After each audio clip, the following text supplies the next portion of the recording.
Como é que foi essa tua busca por propósito durante esse período? E quanto tempo levou, né, do começo de falar, poxa, preciso fazer isso até talvez entendi que é aqui onde eu deveria ir, e talvez se você conseguisse parar e pensar e falar, olha, foram mais ou menos essas as etapas que se passaram na minha cabeça. Eu sei que é difícil, né? Mas quando você olha para trás, você já pensou, já passou por isso. Como é que foram essas etapas na tua cabeça? Eu acho que são mais ou menos, né? Eu falei de virar pai e tal, mas tem um passo antes, que é na época que estava difícil na Correiros. Eu comecei no triatlon. Então você já começou na Correiros? Já. Eu comecei mais ou menos no final de 2018. Na verdade, meu primeiro triatlon foi em 2018. Então eu comecei em 2018. E o triatlon me devolveu um senso de confiança, de autoconfiança. Por quê? Eu te contei um pouco agora, eu não me sentia capaz de levar o negócio para aquele lugar, porque eu botei na minha cabeça que, cara, eu já tinha tentado de tudo e que não ia dar certo. Você não sabe, cara, eu fui para delivery, fui para não sei o que lá, fui para não sei o que, cara, eu não sou bom. Sabe, esse tipo de cabeça, assim. Mas você acha que era uma autossabotagem? Total, e eu acho também que era um momento, eu acho que a gente vive altos e baixos, né, o tempo inteiro, e eu tava num baixo ali.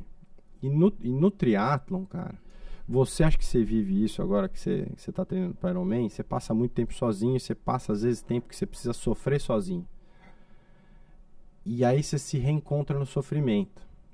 E você se reencontra capaz ali de emergir do sofrimento melhor. E aí de não olhar para o sofrimento como algo ruim. Aquele momento na tua vida, ele é importante para que você se transforme em quem você precisa ser para alcançar coisas maiores. Porrada. É isso aí, cara. E o triatlon me pegou ali. E isso não me largou mais. Por isso que pegou fogo ali pra mim. E aí eu falei, cara, tem alguma coisa aqui. E quando entrou a pandemia e eu mergulhei mais nisso, minha esposa ficou assustada porque ela achava, pô, esse cara vai querer virar profissional, o cara não sai de cima dessa bicicleta. Ficou o tempo inteiro aqui, o que esse cara quer com isso aqui?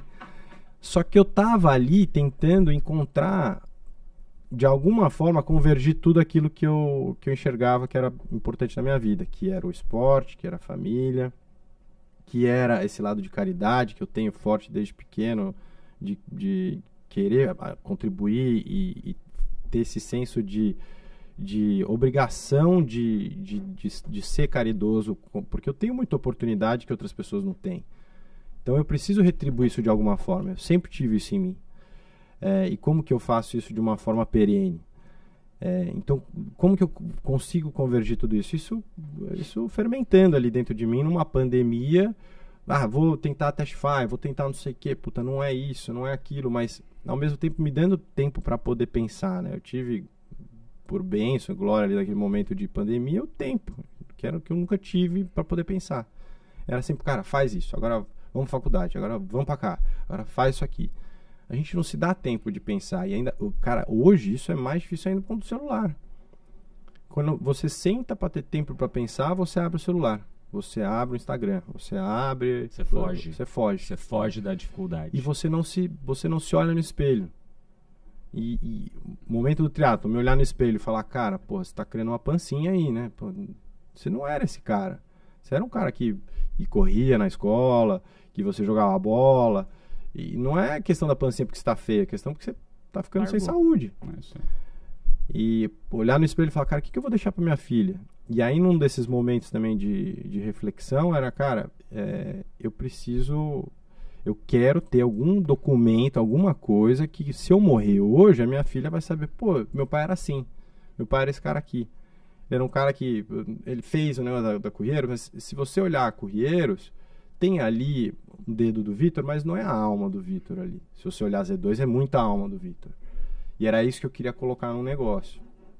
E eu comecei a documentar, né? Isso aqui que a gente está fazendo aqui e tal, foi uma coisa que eu comecei a fazer também.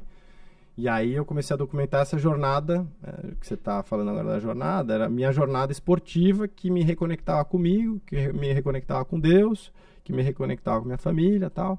E eu me coloquei esses desafios. Eu quero ir para fazer um Ironman, eu quero fazer Kona, tal. Fazia ideia da dificuldade que era. Mas eu joguei lá. Eu falei, cara, se eu coloquei, eu preciso correr atrás, preciso dar um jeito de chegar lá. E aí começou essa jornada de como que eu consigo construir algo dentro do esporte que tenha essa representatividade para mim, que tenha essa representatividade para mim, para outras pessoas. E aí nasceu o Z2, como que eu faço com que as pessoas percebam na Z2 isso que eu tenho no esporte. E como que... E aí vamos dar um zoom aqui, que você teve vários pontos legais que você tratou. Tá do caralho esse papo, cara. Tá muito legal. Que é muito parecido, assim, esse momento de redescoberta. Eu passei por isso parecido, mas fica para outro papo. Fica para outra troca. Você tava lá focado, esporte, achando caramba. De onde que veio o clique Z2? De onde que veio... Você falou, opa, talvez tenha espaço aqui. Daí começou a acender aquele fogo, virou uma faísca, começou a virar chama, e daí você falou, pô, tem business aqui. Eu falo que eu não queria voltar a empreender. Assim, eu tava cansado. Você fez um Ironman, você tá cansado, cara. Eu não vou fazer outro Ironman. E a ideia, e o ponto era isso. Eu empreendi 7 anos, vendi, tô aqui no meu earnout. Tinha a oportunidade. Não quero essa merda de novo. Venture Capital, os caras... Você começou a ciscar em tudo quanto é canto. O que não, tem, que não tem? Eu vou ser funcionário. Não quero mais essa pressão. Não quero mais. Não tem problema. Pode mandar em mim. Vou achar um chefe legal. Vou ser funcionário do Nardon, é isso aí. Não queria mais. E, obviamente, você termina o Ironman, passa uma semana, o que você faz? Você se inscreve em outro. Eu comecei a tatear aí e a chama começou a pegar nessas gravações que eu fazia. Eu comecei tímido ali, né? Mas você já pensava em Z2 ou não? Você começou eu queria documentar para minha filha. Mas minha você estava jornada postando esportiva. Isso ou não? Tava. Se você olhar no canal da Z2 lá para trás, começo, era o canal do tem uma Vitor que eu tô Castelo falando Branco. quietinho no meu quintal ali. Uhum. Eu tenho 30 anos e decidi que eu quero até os 40 ter alguma história para contar para minha filha, tal, então eu vou fazer um Ironman, mas eu tô bem tímido ali. Bem meio com vergonha, falando, o que eu tô falando pra essa câmera aqui? Cara irado, debilóide aqui. Tirado. E aí começa a documentar isso. E num dos vídeos eu falo sobre Z2. E como treinar em Z2 mudou me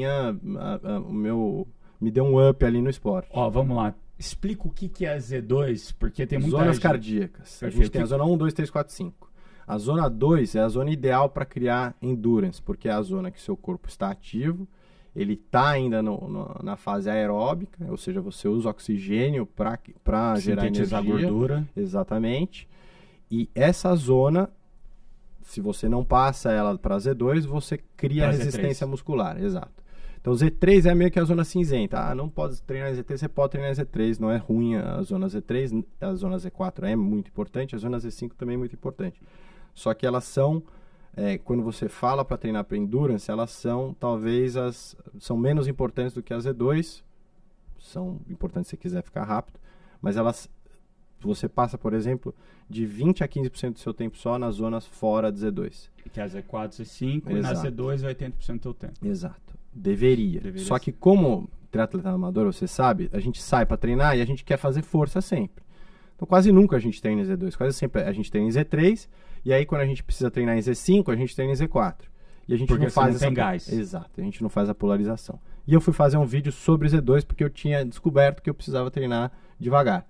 E aí falo com o Paulo Putinelli, nesse vídeo que tinha virado meu médico, era meu amigo e tal. Falo, Paulo, o que é treinar em Z2? Aí eu faço uma entrevista assim com a galera que tem no meu entorno ali, porque eu tava ficando já um pouquinho mais conhecido no triatlon. E aí começam a me chamar de Z2.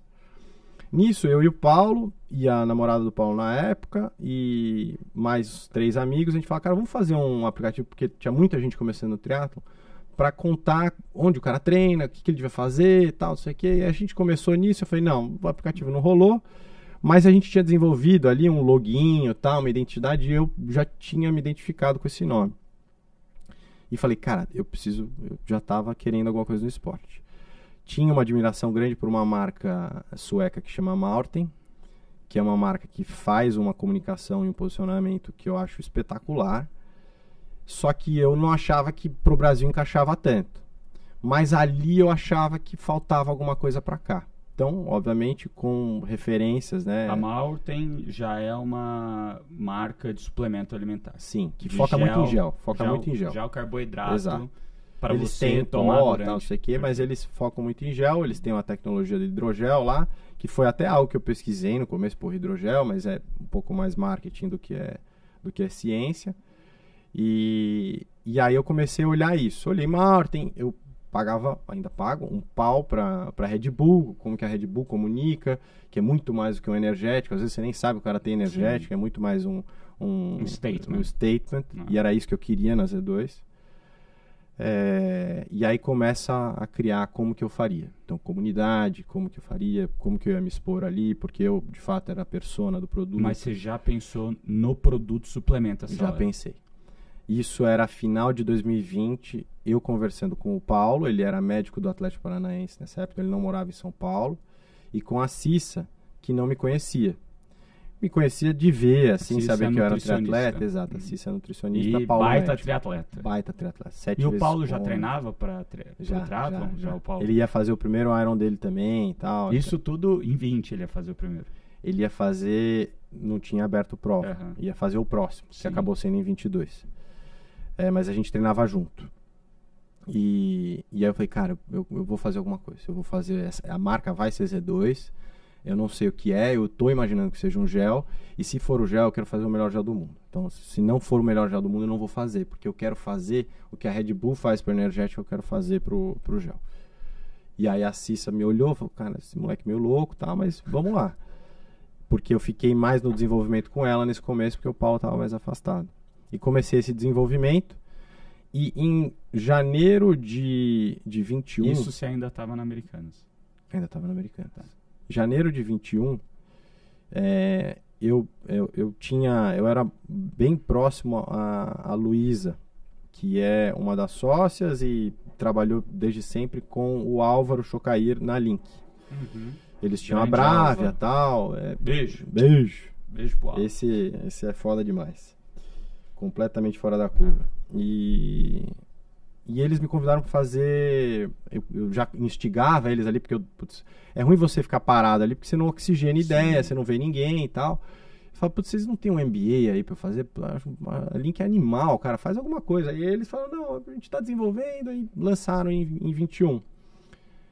E aí, quem que era meu colega de sala ali era o Gabriel da Bold. Grande Fiquei amigão do Gabriel, e já tava com essa ideia. Na hora que eu abro pra ele a ideia, falou, Gabriel, tô pensando numa coisa assim, você acha que tem algum... Ele fala, cara, tem tudo a ver, você tem que fazer. Eu já pensei em fazer aqui, mas não consegui, eu não tenho tempo, esse negócio aqui pra mim não vira, a barrinha tá explodindo. Vamos fazer, faz aí e tal. Ele ficou me apertando. E aí na época também eu conheci daí o Bruno da Cafeíne, conheci daí o Lohan da Desinchar também, foi lá, contou uma história que pra mim clicou na hora, que era ele começar a criar a comunidade muito antes de ter o produto. Parece que, se eu posso estar falando groselha, mas ele demorou 2 anos para lançar o produto, o primeiro chá.